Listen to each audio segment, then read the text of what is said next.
तो सैम्पलिंग के टाइप्स में सबसे पहला रैंडम सैम्पलिंग। रैंडम सैम्पलिंग का मतलब है कि हर पॉपुलेशन के आदमी को रैंडमली पिक किया जाता है।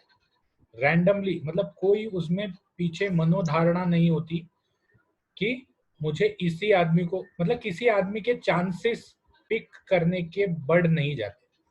जैसे मैंने एक मटके में 10 बॉल रखे और मैं आंख बंद करके उस मटके में हाथ डालता हूँ और कोई भी एक बॉल उठाता हूँ, तो चांसेस है कि एक, अगर मैंने 10 बार बॉल उठाया तो हर बॉल का एक बार चांस आने का चांस है। This you might have learn in probability. 12th standard या 11th स्टैंडर्ड में प्रोबेबिलिटी सीखा होगा। तो it is possible that every 10th 1/10 probability is there in the ball example। तो वैसे ही हर आदमी को सिलेक्ट होने का 1 by number of the population probability होता है। अगर मेरा पॉपुलेशन 600 का है और मैं 60 लोग सिलेक्ट करने वाला हूं, तो हर आदमी का 1/10 मतलब हर 10 आदमी में उसका आने का चांस है। तो this is random. What is non random? Non random मतलब मुझे सिलेक्ट करते वक्त मेरे पीछे कोई मनोधारणा होती है। It is an improbable sampling. मतलब किसी के सिलेक्ट होने के चांसेस ज्यादा होते हैं, किसी के सिलेक्ट होने के चांसेस कम होते हैं। और मिक्स्ड सैम्पलिंग मतलब जिसमें रैंडम भी यूज होता है और नॉन रैंडम भी यूज होता है। फिलहाल हम मिक्स सैम्पलिंग पे नहीं जाएंगे, फिलहाल हम रैंडम और नॉन रैंडम के ही टाइप्स देखेंगे। रैंडम सैम्पलिंग में सबसे पहला होता है सिंपल सैम्पलिंग। सिंपल सैम्पलिंग मतलब जैसे मैंने 600 लोग हैं, मुझे 600 लोगों में से 60 लोगों को सिलेक्ट करना है, तो मैंने 60 नंबर लिख लिए। 1 5 7 8 10 15 20 40 50 41 42 55 59 72, ऐसे मैंने रैंडमली 60 नंबर लिख लिए और उन 600 लोगों को नंबर देके वो 60 आदमी मैंने ले लिए। तो दिस इज सिंपल सैम्पलिंग, जिसमें कोई दिमाग नहीं लगाया जाता, रैंडमली लोगों को पिकअप किया जाता है। रैंडम। मेरे मन में, वो एक पिक्चर में डायलॉग था, मेरे मन को भाया मैं कुत्ता काट के खाया। तो वैसे ही सिंपल सैम्पलिंग में कोई मन मर्जियां नहीं होती, जो मन में आए वो नंबर को लिख दो और उस आदमी को सिलेक्ट करो।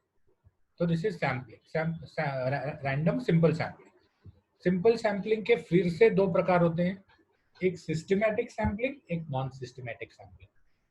सिस्टमैटिक सैम्पलिंग में क्या होता है, मुझे मेरे पास 600 लोग हैं जिसमें से मुझे 60 लोगों को पिकअप करना है। तो मैं क्या करता हूँ, every first sixth 13th 19th मतलब 6 के फर्क में सिलेक्ट करता हूँ। तो ये मैंने एक सिस्टम बना दिया कि मैं 1 से लेके 600 लोगों को नंबर दे दूंगा और फिर उसमें से हर 6वां आदमी मैं पिकअप करूंगा। तो दिस इज रैंडम, क्योंकि जो नंबर दिए जाएंगे वो तो रैंडमली दिए जाएंगे 600 लोगों को। लेकिन my sampling is simple but systematic. Sampling is system but systematic. Non systematic क्या है, जो हमने पहले किया था वो नॉन सिस्टमैटिक है। मतलब रैंडमली मन में नंबर मैंने सिलेक्ट कर लिए, या फिर कोई कोई क्या करता है, कंप्यूटर जनरेटेड नंबर्स करता है। इसके साथ साथ नॉन सिस्टमैटिक सिंपल सैम्पलिंग में आप ये भी कर सकते हो कि मैंने एक बुक ले लिया और बुक के पेजेस मैंने खोलना चालू किया और जो पेज खुलेगा उसका नंबर मैं लिख लूंगा, जो पेज खुलेगा उसका नंबर मैं लिख लूंगा। तो that is a non systematic sampling, जिसमें सैम्पलिंग जो है ये रैंडम होता है, सिंपल होता है, कोई भी कर सकता है, उसके लिए कोई दिमाग लगाने का जरूरत नहीं है। पियून को भी बता दिया, क्लर्क को भी बता दिया, तो वो 600 रैंडम नंबर 60 रैंडम नंबर लिख के ला सकता है। उसके बाद आता है क्लस्टर सैम्पलिंग। अब ये क्लस्टर सैम्पलिंग क्या है?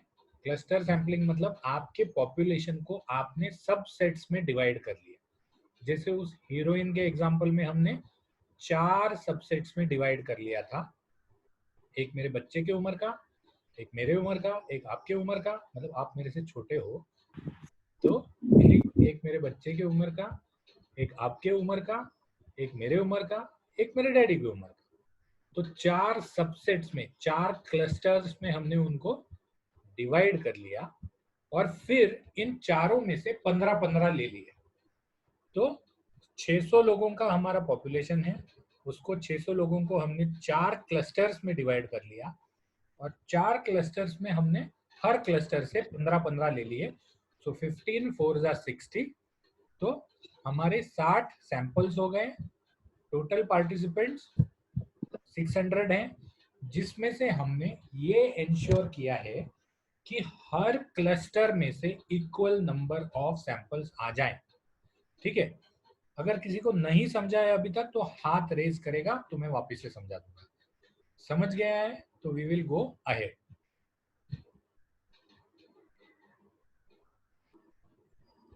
Okay, so the third is stratified sampling. Stratified sampling मतलब स्ट्रेटा के हिसाब से हर आदमी को लाइंस में डिवाइड कर दिया। जैसे 600 लोगों को 1 से 10, 10 से 20, 20 से 30, 30 से 40 ऐसे लाइंस में डिवाइड कर दिया मैंने।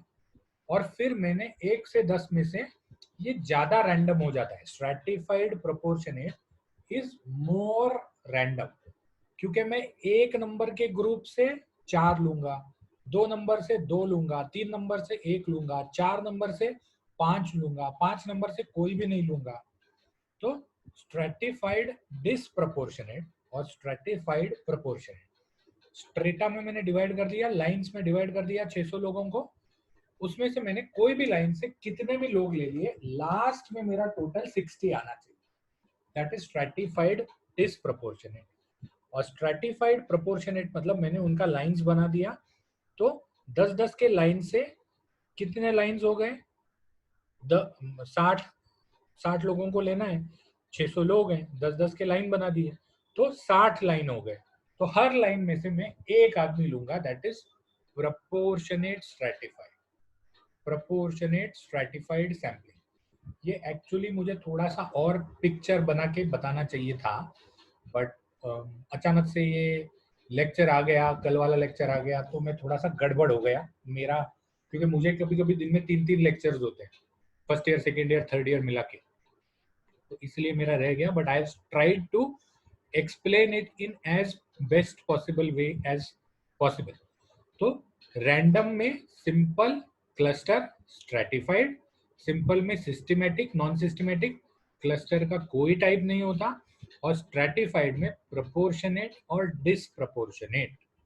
अब हम नॉन रैंडम में आते हैं। नॉन रैंडम में कोटा सैम्पलिंग।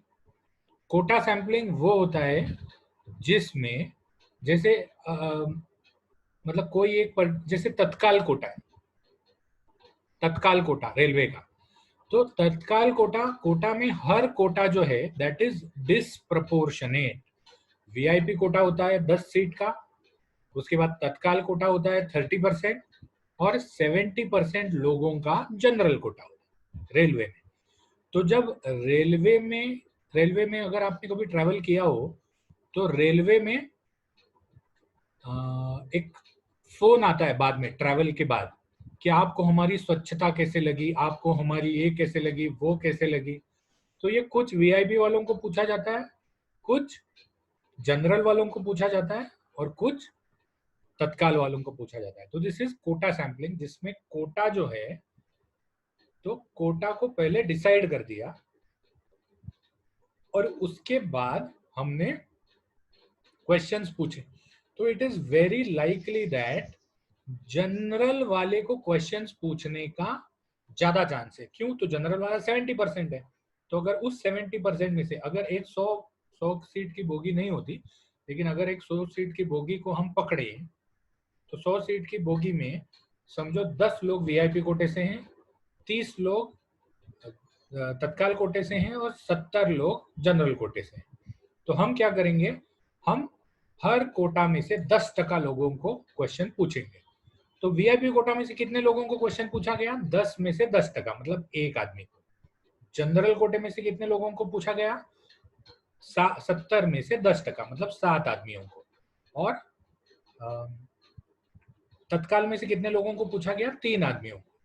तो जनरल में से it is more likely that you will be asked a question if you are participating in general. It will be less likely that you will be answering a question. If you are participating in VIP, it will be more likely that you are participating in the question. तो ये Kota sampling है. उसके बाद judgemental sampling. Judgemental मतलब जिसमें sampling का ये एक ही प्रकार है जिसमें दिमाग लगाया जाता है. दिमाग लगाया जाता है. जैसे जजमेंटल सैम्पलिंग में हम कैंसर के पेशेंट्स का स्टडी कर रहे हैं. कैंसर के पेशेंट्स का हम स्टडी कर रहे हैं जिसमें कोई एक दवाई हम ट्राई कर रहे हैं.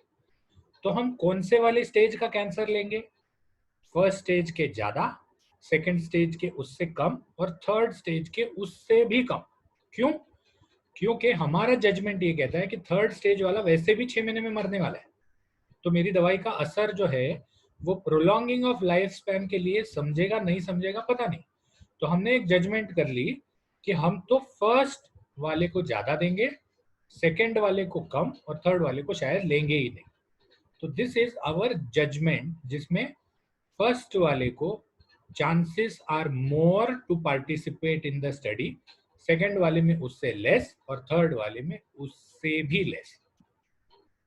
तो ये जजमेंटल नॉन रैंडम सैम्पलिंग हो गया जिसमें हमारा दिमाग यूज होता है. उसके बाद आता है एक्सीडेंटल सैम्पलिंग. एक्सीडेंटल मतलब एक्सीडेंट से.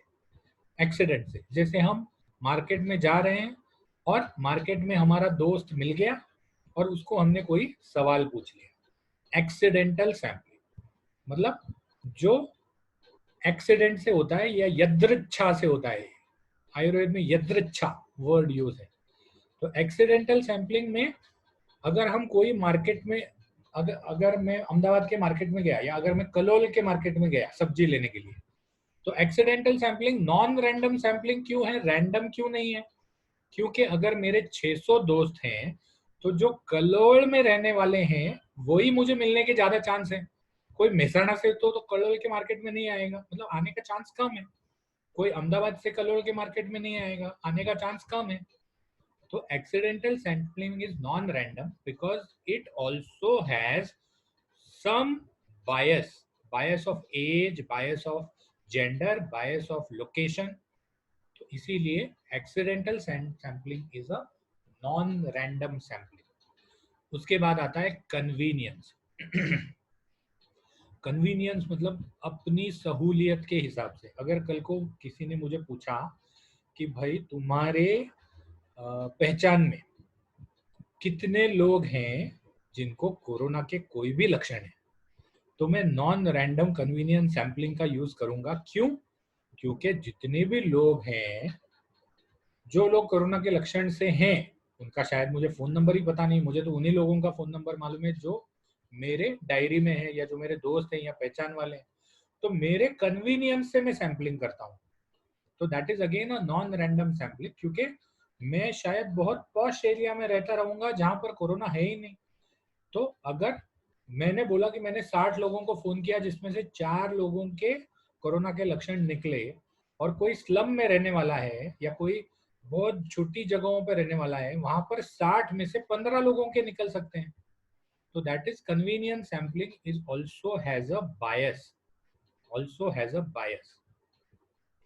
तो कन्वीनियंस सैम्पलिंग में हम हमारी सहूलियत को देखते हैं. उसके बाद स्नोबॉल सैम्पलिंग. स्नोबॉल मतलब बर्फ का गोला. अब बर्फ का गोला कौन सा जो खाते हैं वो बर्फ का गोला नहीं, जो बहुत सारी पिक्चर्स में, फॉरेन वाली पिक्चर्स में बताते हैं कि बर्फ का गोला ऊपर से आता है और फिर वो बड़ा बड़ा बड़ा बड़ा होते जाता है और वो जो हीरो है वो डाइव मार के या कहीं कूद के उससे परे हो जाता है. तो वो स्नोबॉल है. स्नोबॉल का एक इफेक्ट होता है. It is known as snowball effect. Snowball effect क्या करता है? स्नोबॉल इफेक्ट वो करता है कि एक बर्फ का दाना जब रोल होता है तो अपने चारों बाजू और बर्फ के दानों को अटैच कर देता है. तो स्नोबॉल नॉन रैंडम सैम्पलिंग में मैं क्या करता हूं, याद है आपको मैंने एक एग्जांपल दिया था मेल का कि मैं मेरे 10 लोगों को मेल भेजूंगा, वो उनके 10 लोगों को मेल भेजेंगे, वो उनके 10 लोगों को मेल भेजेंगे. तो मैं मेल में ही लिख देता हूँ कि ये मेरा सर्वे है, आप मेरे पहचान वाले हो इसीलिए मैं आपको भेज रहा हूँ, लेकिन आप आपके पहचान वाले और 10-20 लोगों को फॉरवर्ड कर दीजिए और उनको भी बोल दीजिए कि वो उनके आगे 10-20 लोगों को फॉरवर्ड कर। तो this is snow ball sampling, 1 से 10, 10 से 20, 10 से 100, 100 से 1000। तो that is snow ball sampling. मतलब जब एक सब्जेक्ट या एक वॉलेंटियर दूसरे 10 वॉलेंटियर्स को ले आता है तब वो स्नोबॉल सैम्पलिंग है। अब ये स्नोबॉल भी नॉन रैंडम क्यों है? क्योंकि मुझे अगर पूरे इंडिया के पॉपुलेशन को स्टडी करना है, ठीक है, तो मैं अगर गुजरात के 10 लोगों को मेल भेज देता हूँ तो चांसेस ये हैं कि वो जो 10 लोगों को मेल भेजेंगे वो भी गुजरात में। चांसेस ये हैं कि वो 100 लोगों को मेल भेजेंगे उसमें से भी 70% गुजरात में है। तो that is why it has a bias. अगर मैं पहले ही मेल जब भेजूं और उसको ये बायस हम रिड्यूस कर सकते हैं। कैसे कर सकते हैं? क्योंकि अगर मैं पहले ही मेल भेजूं तो मैं हर जितने भी स्टेट्स हैं उतने स्टेट के हर एक आदमी को मेल भेजूं तो वो उसके स्टेट में 10 आदमी को मेल भेजेगा, वो उसके स्टेट में 10 आदमी। तो इस बायस को हमने रिड्यूस कर दिया, लेकिन फिर भी स्नोबॉल में कुछ ना कुछ बायस रह जाता है। जैसे अगर मैं मेरे पॉश वाले 10 लोगों को भेजूं तो चांसेस ये हैं कि वो भी अपने पॉश वाले 10 लोगों को ही भेजेंगे, क्योंकि दोस्ती और शादी बराबरी में की जाती है। ठीक है, तो snowball sampling is this. Last में आता है एक्सपर्ट सैम्पलिंग। एक्सपर्ट सैम्पलिंग मतलब जब किसी एक्सपर्ट के, जैसे कौन बनेगा करोड़पति में होता है ना एक्सपर्ट एडवाइस, तो वैसे ही किसी एक्सपर्ट का एडवाइस जब सैम्पलिंग में लिया जाएगा तब एक्सपर्ट सैम्पलिंग यूज होता है। और ये हर सैम्पलिंग जरूरी है ना, ऐसा नहीं है कि रैंडम सैम्पलिंग ही जरूरी है, हर सैम्पलिंग जरूरी है। जैसे मुझे मंगोलियन तो पता है सबके, वो चीनी मकाओ जैसे जिसके चेहरे होते हैं वैसे मंगोल। तो मंगोलियन पॉपुलेशन में या मंगोलिज्म कितने लोगों में है, या मंगोलिज्म में पर्टिकुलर रोग कितने लोगों में को होता है, वो अगर मुझे स्टडी करना है तो मुझे मंगोलियन एक्सपर्ट, जो एक्सपर्ट मंगोल डिसीजेस को, मंगोल कैटेगरी के डिसीजेस को चेक करता है या जिसकी महारत है, उसको मुझे जाके अप्रोच करना पड़ेगा। फिर वो बताएगा कि अगर आपको मंगोल टाइप के पॉपुलेशन को स्टडी करना है तो आप आपका मेजर फोकस रखो मणिपुर में या मिजोरम में, क्योंकि वहां पर मंगोल पॉपुलेशन ज्यादा है। तो एक्सपर्ट एडवाइस से जब नॉन रैंडम क्यों? क्योंकि बाकी मैंने स्टेट देखे ही नहीं ज्यादा, मैंने सिर्फ मणिपुर मिजोरम पे फोकस किया, तो नॉन रैंडम हो गया। सैम्पलिंग किया जाता है तब वो एक्सपर्ट नॉन रैंडम सैम्पलिंग का टेक्निक होता है। तो ये सब टेक्निक्स हैं सैम्पलिंग के, जो मेरे हिसाब से आपको समझ में आए होंगे। इसमें से अगर कोई भी चीज नहीं समझी है तो kindly raise your hand, question पूछ सकते हैं, मैं उस चीज को फिर से दोहरा दूंगा। क्योंकि सैम्पलिंग टेक्निक्स क्वेश्चन आ सकता है। ये जो पूरा है ये मैंने सैम्पलिंग टेक्निक्स में, मतलब इतने चीज को ध्यान में रखोगे तो आप पूरा का पूरा सैम्पलिंग टेक्निक्स लिख सकते हो और उसको डिस्क्राइब भी कर सकते हो, एग्जाम्पल्स भी दे सकते हो। और मेडिकल स्टैटिस्टिक्स में ऐसा नहीं है कि आपको मेडिसिन से रिलेटेड ही एग्जाम्पल देने, लेकिन अगर मेडिसिन से रिलेटेड एग्जाम्पल दोगे तो मार्क ज्यादा अच्छे मिलेंगे। ठीक है, तो दीज आर सैम्पलिंग टेक्निक्स।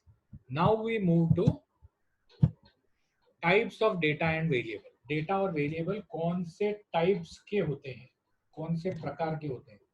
अब डेटा और वेरिएबल ये चीज तो एक ही है, वेरिएबल के अंडर ही डेटा लिखा जाता है। तो डेटा के टाइप्स ये ही वेरिएबल के टाइप्स है। तो क्वेश्चन भले डेटा टाइप्स पूछा गया हो या वेरिएबल टाइप्स पूछा गया हो, आंसर सेम ही है। जो आगे, मतलब फर्स्ट बॉक्स के आगे जो भी है वही आंसर है, डेटा के टाइप्स में भी और वेरिएबल के टाइप्स में भी, क्योंकि डेटा ही वेरिएबल का पार्ट है। तो जो डेटा के टाइप्स होंगे वही वेरिएबल के टाइप्स होंगे। अब डेटा के टाइप्स देखते हैं, या वेरिएबल के टाइप्स दो प्रकार है, कैटेगोरिकल और न्यूमेरिकल, जिसको क्वालिटेटिव और क्वांटिटेटिव भी बोला जाता है। अब कैटेगोरिकल क्या है? कैटेगोरिकल मतलब सिंपल, जिसमें नंबर्स नहीं आते, yes no, small medium large, ठीक है, तो ये कैटेगोरिकल हो गया जिसमें नंबर्स नहीं आते, यस नो, अग्रीड डिसअग्रीड, तो ये कैटेगोरिकल है जिसमें नंबर्स नहीं आते, तो डेटा तो होता है लेकिन नंबर्स नहीं आते। This is also known as qualitative data और क्वालिटेटिव वेरिएबल। फिर न्यूमेरिकल को देखते हैं। न्यूमेरिकल मतलब जिसमें नंबर्स आते हैं, दिस इज क्वांटिटेटिव डेटा या क्वांटिटेटिव वेरिएबल। अब यहाँ क्वांटिटेटिव से आप थोड़ा सा कंफ्यूज हो जाओगे, इसमें क्वांटिटी का कोई लेना देना नहीं है, कैटेगरी और नंबर्स। इसमें 30 ml is also a category. हाँ बोलो अमित। गलती से रेज हो गया? नहीं सर, गलती से हो गया है। Okay, no problem. तो अगर गलती से हुआ है ना, तो आप लोअर हैंड भी कर सकते हैं ताकि टाइम वेस्ट नहीं हो। तो कैटेगोरिकल और न्यूमेरिकल। कैटेगोरिकल में यस नो मतलब वर्ड्स आएंगे कैटेगरिकल में, या फिर male female is also a categorical data जिसमें नंबर नहीं आते। न्यूमेरिकल डेटा में नंबर्स आते हैं, इसमें 1 2 3 4, कितने बच्चे थे, कितने आदमी थे, सरदार 5, दैट इज न्यूमेरिकल डेटा, ठीक है। तो और कितना ml है या कितना किलोग्राम है, 2 kilogram, 2.5 kilogram, that is also numerical data. So quantitative में सिर्फ क्वांटिटी ही नहीं आती, any types of numbers will come in numerical data, any types of word when comes as a data will come in categorical data. Categorical data के भी दो प्रकार, nominal और ऑर्डिनल, ठीक है। नॉमिनल में एक दूसरे से संबंधित नहीं होता, एक दूसरे से संबंधित नहीं होता, जबकि ऑर्डिनल में ऑर्डर में होता है। अब ये क्या प्रकार है? नॉमिनल मतलब म्यूचुअली एक्सक्लूसिव। जैसे मुझे ये निकालना है कि इंडिया के बॉर्डर्स में, कौन सी कंट्री के बॉर्डर्स में चाइना लगता है, तो मैं चाइना के आजू बाजू के जितने भी कंट्रीज हैं सब ले लेता हूं, और मैं उन कंट्रीज के बॉर्डर पे लगने वाली चीजों के नाम लिख देता हूं। जैसे रशिया के बॉर्डर में चाइना लगता है, नेपाल के बॉर्डर में चाइना लगता है, इंडिया के बॉर्डर में चाइना लगता है। तो Nepal, Russia, India, these are all nominal data, इनका कोई ऑर्डर नहीं है, रशिया श्रेष्ठ है, नेपाल कनिष्ठ है, ऐसा कुछ नहीं है। ये तो नॉमिनल डेटा है, बस नाम मात्र। नॉमिनल मतलब नाम मात्र, म्यूचुअली एक्सक्लूसिव, जिसका एक दूसरे से कोई संबंध नहीं है, या हम किसी भी चीज को या कैटेगोरिकल डेटा को, नॉमिनल कैटेगोरिकल डेटा को हम ऑर्डर से नहीं लगा सकते, ऑर्डर से नहीं लगा सकते, या ऑर्डर से लगाना प्रयोजन नहीं होता। जबकि ऑर्डिनल डेटा जो होता है, ordinal data is not mutually exclusive, जो हम ऑर्डर से लगा सकते हैं, नीचे से ऊपर या ऊपर से नीचे। फॉर एग्जाम्पल स्मॉल, मीडियम और लार्ज, स्मॉल मीडियम और लार्ज, इसको हम ऑर्डर से लगा सकते हैं कि भाई आपकी साइज क्या है। सर मेरी शर्ट की साइज स्मॉल है, मेरी मीडियम है, मेरी लार्ज है, मेरी एक्स्ट्रा लार्ज है, मेरी डबल एक्सएल है, मेरी ट्रिपल एक्सएल है। तो दीज आर ऑर्डिनल डेटा जिसको हम ऑर्डर से लगा सकते हैं। दीज आर कैटेगोरिकल डेटा, क्योंकि इसमें नंबर्स नहीं आते, लेकिन हम उस चीज को ऑर्डर से लगा सकते हैं, जैसे स्मॉल मीडियम लार्ज है, या जैसे स्मॉल मीडियम लार्ज हो गया, या और कौन सा एग्जांपल दे सकते हैं, हाँ जैसे medium relief, major relief, large relief, no relief. तो इसको भी हम ऑर्डर से लगा सकते हैं कि सबसे अच्छा रिलीफ, बेटर रिलीफ, सबसे कनिष्ठ रिलीफ, नो रिलीफ। तो इसको भी हम ऑर्डर से लगा सकते हैं। तो these are all ordinal data. अब न्यूमेरिकल डेटा को देखते हैं। न्यूमेरिकल में नंबर्स आते हैं। तो न्यूमेरिकल डेटा के दो प्रकार हैं, एक डिस्क्रीट और एक कंटिन्यूस। ये डिस्क्रीट और कंटिन्यूस में क्या फर्क है? सिंपल सा फर्क है, डिस्क्रीट डेटा में डेसिमल पॉइंट नहीं होता, डिस्क्रीट डेटा में डेसिमल पॉइंट नहीं होता, कंटिन्यूअस डेटा में डेसिमल पॉइंट हो सकता है, होता है नहीं, हा? हो सकता है। अब इसका फर्क देखते हैं। मेरे क्लास में ट्यूसडे में कितने बच्चे आए? 50। मेरे क्लास में वेनेसडे में कितने बच्चे आए? 52। मेरे क्लास में थर्सडे में कितने बच्चे आए? 48। क्या आंसर ये आ सकता है कि 48.3 बच्चे आए सर? नहीं हो सकता। तो दिस इज डिस्क्रीट डेटा, जिसमें एक डेटा और दूसरे डेटा का कोई संबंध नहीं है, कोई संबंध नहीं है। लेकिन data is numerical, data numbers में आता है। सिमिलरली कंटिन्यूअस डेटा, भाई तुम्हारी उम्र तुम्हारी उम्र कितनी है सर? 2 साल 3 महीने। मेरी उम्र कितनी है? 20 साल 4 महीने। तो यहाँ पर डेसिमल आ सकता है, प्लस यूजुअली कंटिन्यूअस डेटा में यूनिट्स भी आते हैं, महीने, किलोग्राम, मिलीलीटर, तो यूनिट्स भी आते हैं। और इनका संबंध ये है कि ये एक सिंगल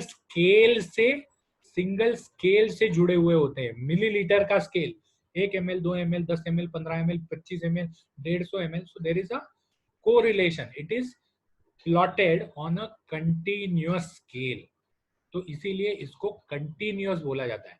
वैसे मैंने यहाँ पर जो लिखा है उस पे भी उतना भी अगर लिख दोगे तो पास हो जाओ। Discrete is whole value without decimal, continuous may have a decimal and is in a continuous scale। कोई ये नहीं बोलेगा कि सर मेरी उम्र 2 किलो है, नहीं बोलेगा। क्यों? Because that is not a scale. तो data is in a continuous scale. अब हम देखते हैं नॉर्मल डिस्ट्रीब्यूशन। सबसे इंपॉर्टेंट चीज है, ध्यान रखने की जरूरत है, क्योंकि अब तक का जो चीज है वो आपको समझा होगा थोड़ा बहुत। नॉर्मल डिस्ट्रीब्यूशन समझने का बहुत इंपॉर्टेंस है, because whole of statistics is dependent on normal distribution. अब ये नॉर्मल डिस्ट्रीब्यूशन है क्या? नॉर्मल डिस्ट्रीब्यूशन को बेल कर्व या गॉसियन डिस्ट्रीब्यूशन भी बोलते हैं। कभी कभी पेपर में आ जाता है कि डिस्क्राइब द बेल कर्व या डिस्क्राइब द गॉसियन डिस्ट्रीब्यूशन। तो ध्यान रखना है कि बेल कर्व या Gaussian distribution is normal distribution. So a distribution that occurs naturally in many situations is normal distribution. अब यहाँ पर 52 पार्टिसिपेंट्स हैं। What I will do is हम झट से अटेंडेंस ले लेते हैं, क्योंकि इतने पार्टिसिपेंट्स अभी तक कभी दिखे नहीं मुझे। 52 पार्टिसिपेंट्स, 4th ईयर अटेंडेंस कहाँ गया भाई?